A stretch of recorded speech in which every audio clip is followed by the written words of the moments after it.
So comics have to understand that the plot armor they put on a character can't reach a point where if they blink, they can make a tornado, or if a missile comes toward them, they could just stop it by swallowing it. But it looks like that ceiling is yet to be discovered because Batman, once again, somehow survives something that not even God believed human beings can survive from in the Batman comic series. So the story starts with the Justice League getting their meat whipped by a robot named Failsafe.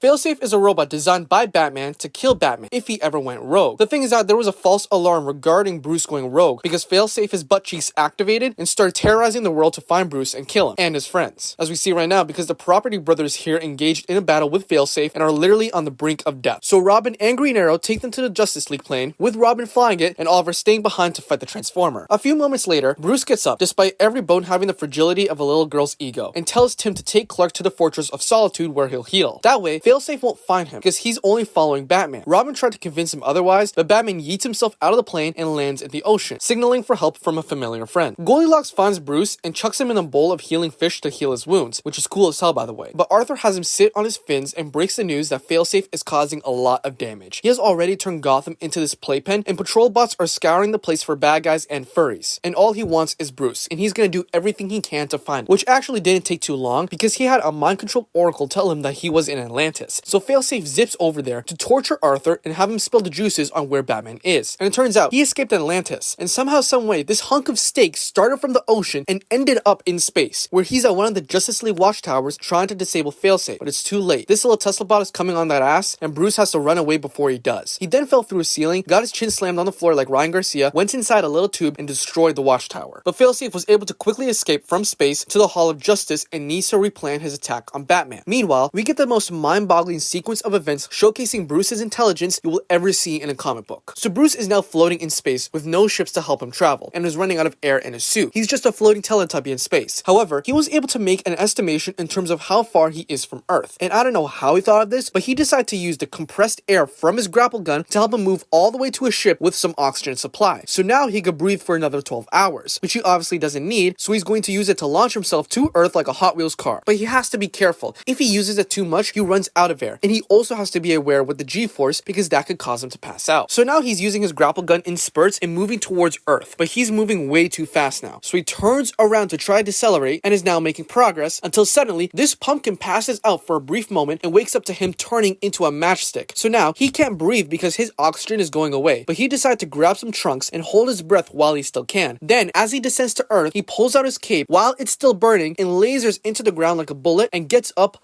fully intact. I am so damn convinced now this guy's not human. If there's ever someone in real life who could do this, they need to be studied to the greatest extent because I need the super goop in his blood because what the fuck. And yeah, that's about it. Subscribe and I'll see you later.